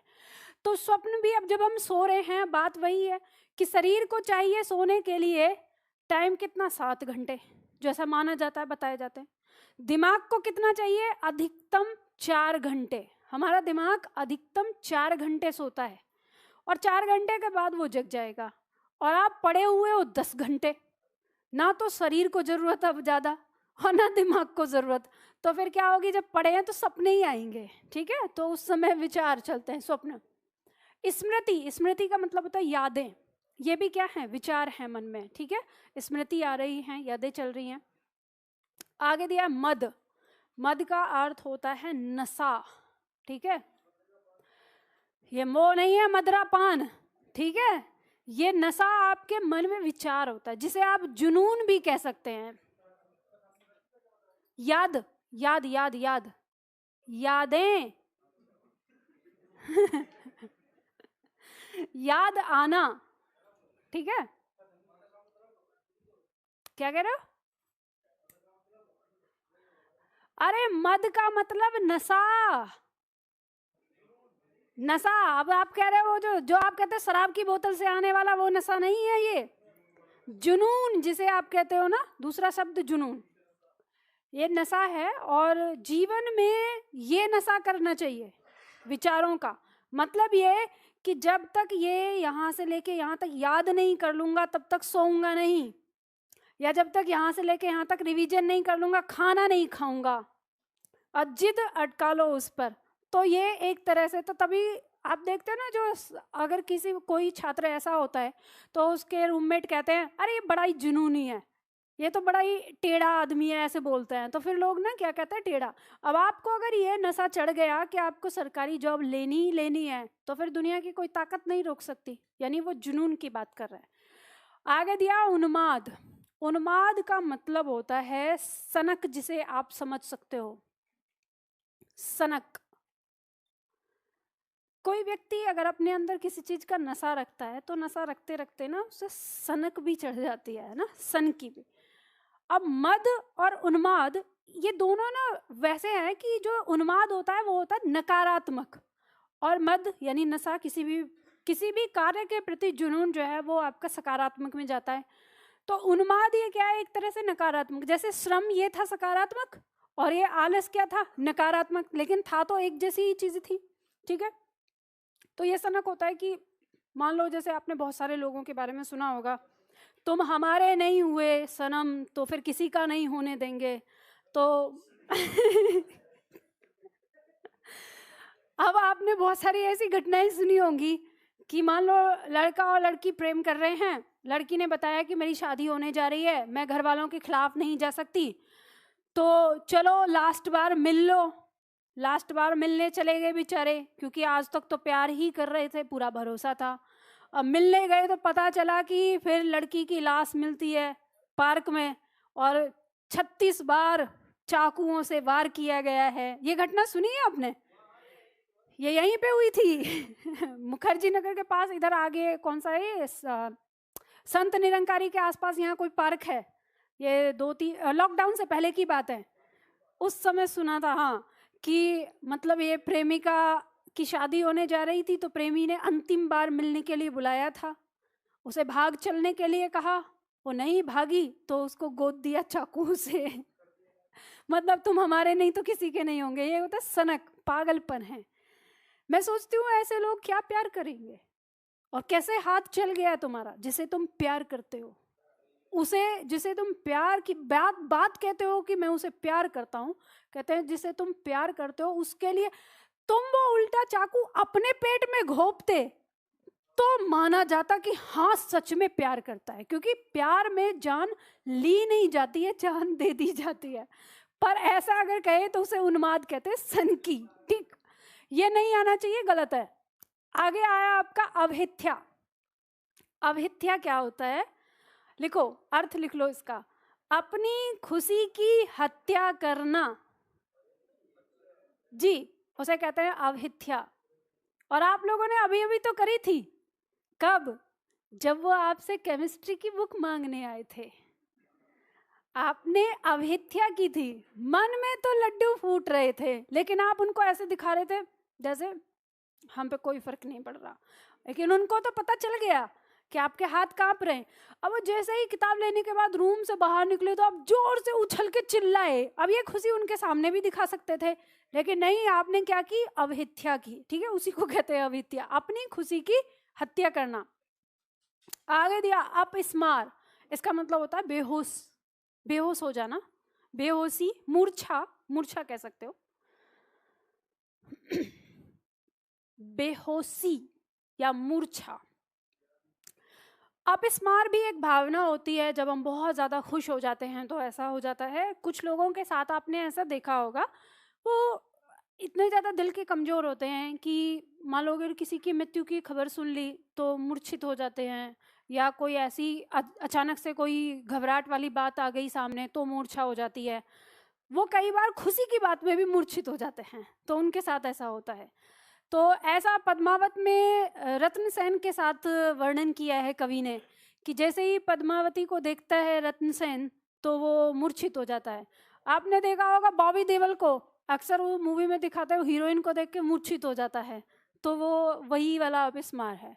आगे आता है व्याधि। व्याधि कहते हैं रोग को, और रोग भी एक विचार होता है हमारे दिमाग में, मतलब हमारे शरीर में बीमारी लगी है कोई, रोग, रोग, ठीक है, बीमारी, हमारे शरीर में कोई बीमारी है, अगर आप उसे बहुत बढ़ा लोगे, क्या मैं बीमार हूँ, हाय मैं बीमार हूँ, हाय मैं बीमार हूँ, तो आपको बहुत ज़्यादा कमजोरी आएगी और भी ज़्यादा आप बीमार होते जाओगे। और लेकिन अगर आप उसको अनदेखा कर दोगे तो अपने आप भी ठीक हो जाओगे। आपने देखा होगा कभी कि हमारे पिताजी लोग जो होते हैं वो कभी बीमार होते भी है कि नहीं होते, ये पूछना पड़ता है, पिताजी आप बीमार होते भी हो कि नहीं होते। लेकिन अब आप बहुत गौर से देखोगे तो आपको पता चलेगा कि नहीं, पिताजी बीमार तो होते हैं लेकिन पिताजी कभी भी बिस्तर पर पड़ते नहीं हैं, ठीक है। तो वही होता है, वो विचार में नहीं लेके आते अपने मन में, तो फिर जल्दी बीमारी ठीक होती है। अगला आता है मरण, ये भी एक विचार है, और जिस दिन ये विचार मन में आता है सारे समाप्त हो जाते हैं, मतलब जितने भी स्थायी भाव, विभाव, संचारी भाव, सारे भाव क्या होते हैं, समाप्त। मरण मतलब मृत्यु, ठीक है। तो यहीं पर ये हमारे 33 भाव हैं, ठीक है। अब देखो, ध्यान दो, आज की क्लास में हमने रस के भाव को समझा, रस के अवयव को समझा, इनके भाग को समझा, जिसमें हमने जाना 3 संचारी भाव होते हैं। इन संचारी भाव को व्यभिचारी भाव के नाम से जाना जाता है। परीक्षा में प्रश्न आता है, संचारी भाव को अन्य किस नाम से जाना जाता है? व्यभिचारी भाव के नाम से जाना जाता है, ठीक है। संचारी भाव ये स्थायी भाव की पुष्टि करने के लिए आते हैं कि मन में स्थायी भाव कौन सा जगह है। जैसे मान लो अगर प्रेम का भाव जगता है, यानी रति, रति का स्थायी भाव जगता है, तो संचारी भाव कौन कौन सा होगा आपका? हर्ष का होगा, ठीक है, लज्जा हो सकता है, क्योंकि जब प्रेम जगा है तो शर्माना, शर्म का भाव भी आ जाता है। अब मान लो अगर शोक हो गया तो मन में करुण रस अगर पैदा हो रहा है अगर, तो वहाँ पर विषाद, दुख उत्पन्न हो जाता है। तो इस तरह से अलग अलग जैसे जैसे हमारे स्थायी भाव होंगे उसके साथ संचारी भाव आते हैं। अब दोनों में अंतर क्या है स्थायी भाव और संचारी भाव में, कि एक रस के साथ एक ही स्थायी भाव होगा। मतलब जैसे श्रृंगार रस हो गया तो उसका स्थायी भाव रति ही होगा, करुण रस हो गया तो उसका स्थायी भाव शोक ही होगा। लेकिन जो हमारे संचारी भाव हैं ये एक से अधिक होते हैं। जैसे मान लो अगर हमारा शोक है तो इसमें विषाद हो गया, ग्लानि भी हो सकता है। मान लो कि कोई बात, कोई जो दुख आया है वो किसी ऐसी वजह से आया हो जो हमने गलती करी हो, तो हमें पश्चाताप भी होता है उस चीज़ का, मन में दुख भी होता है, चिंता भी होती है, त्रास भी हो सकता है, ठीक है। तो एक से अधिक संचारी भाव हमारे किसी भी रस में हो जाते हैं। तो जैसे देखो यहाँ पे जो हमारे रस यहाँ दिए हुए हैं, अब इसमें कौन सा रस हमारा किसके साथ दिया है? जैसे श्रृंगार रस है तो श्रृंगार रस, 2 रस का मतलब श्रृंगार के 2 भेद होते हैं, एक होता है संयोग श्रृंगार और वियोग श्रृंगार। ये श्रृंगार रस, करुण रस, हास रस, रौद्र रस, वीर रस, विभत्स रस, भयानक और अद्भुत, ये 8 रस जो हैं ये हमारे किसने बताए? भरत मुनि ने बताए हैं, ठीक है। श्रृंगार रस का स्थायी भाव रति, करुण रस का शोक, हास्य का हास, रौद्र का क्रोध, वीर का उत्साह, विभत्स का जुगुप्सा, भयानक का भय और अद्भुत का विस्मय, ये हमारे इसके स्थायी भाव होते हैं। तो भरत मुनि ने 8 रस के बारे में बताया। लेकिन एक समय के बाद, समय अंतराल के बाद, जब हमारा भक्ति काल आया, भक्ति काल जब साहित्य में हम पढ़ेंगे तो भक्ति काल में सूरदास जैसे कवि ने, तुलसीदास जैसे कवि ने मतलब बच्चे का वर्णन किया, छोटे बच्चे का। जैसे कृष्ण की बाल लीलाओं का वर्णन हुआ, राम की बाल लीलाओं का वर्णन हुआ, तो उसके बाद फिर ईश्वर के प्रति भक्ति भावना हुई। जैसे मीरा आई, कबीर दास जी आए, रविदास जी आए, ठीक है। तो बहुत सारे इसमें ऐसे कवि हमारे आए जिन्होंने भक्ति की भावना भी रखी, माता के प्रति, पिता मतलब बच्चों के प्रति भी भाव रखे। तो उस समय फिर हमारे जो उद्भट नाम के कवि हैं, इन्होंने सबसे पहले शांत रस के बारे में बताया कि जब भक्ति के काव्य रचा गया, जैसे मीरा के दोहे हो गए, कबीरदास के हो गए, सूरदास के दोहे हो गए, तुलसीदास के दोहे हो गए, तो इन्होंने भक्ति भावना को रचा। तो अब यहाँ देखते हैं कि इससे पहले जो देखते हैं सारी चीज़ें, उन सब में अलग अलग भावनाएं हैं। अब भक्ति की भावना किसी में नहीं दी गई है। उसे श्रृंगार रस में ले जाते हैं तो समस्या आती है कि श्रृंगार रस तो प्रेमी और प्रेमिका के बीच के प्रेम की बात करता है, और ईश्वर और भक्त के बीच में जो प्रेम होता है उसमें वो प्रेम नहीं है जो प्रेमी और प्रेमिका के बीच में है, तो श्रृंगार रस में रख नहीं सकते। तो इसलिए शांत रस करके एक रस की उत्पत्ति हुई। शांत रस में एक तो ईश्वर की भक्ति भावना की भी बात करते हैं, और फिर वैरागी जीवन, यानी जब इस संसार से मोह भंग हो जा रहा है, कुछ ऐसी बातें हो रही हैं जो अब किसी के प्रति कोई लगाव नहीं हो जा रहा है, तो वैसे काव्य को लिखने के लिए शांत रस के बारे में बताया गया। इसको नौवा रस नाम दिया गया है कुछ कवियों के द्वारा। एक चीज और ध्यान रखिएगा, नौवा रस कौन सा रस होता है, एकमात्र प्रश्न है ये। कोई ऐसा प्रश्न नहीं बनेगा कि पहला रस कौन सा होता है, दूसरा कौन सा होता है, या तीसरा कौन सा होता है, ऐसा कोई प्रश्न नहीं बनता। अगर कोई बनाए तो मतलब बेवकूफ़ है, उसको पता ही नहीं है कि क्या है। बस नौवा रस के बारे में पूछा जाता है, जिसका उत्तर आता है शांत रस। इसका स्थायी भाव निर्वेद है, वैराग है, ठीक है। फिर रूप गोस्वामी ने भक्ति रस की जो मतलब भक्ति वाली जो कविता थी उनके लिए भक्ति रस के बारे में बताया, और विश्वनाथ ने वात्सल्य रस के बारे में वर्णित किया, जिसमें हमने संतान के प्रति जो काव्य रचा था उसको रखा। तो इस तरह से हमारे जो कुल हो जाते हैं वो 11 रस हो जाते हैं, और इन्हीं रस को हम एक एक करके पढ़ेंगे। तो आज की क्लास में हम इतना ही करेंगे, कल से हम शुरुआत करेंगे श्रृंगार रस की, ठीक है।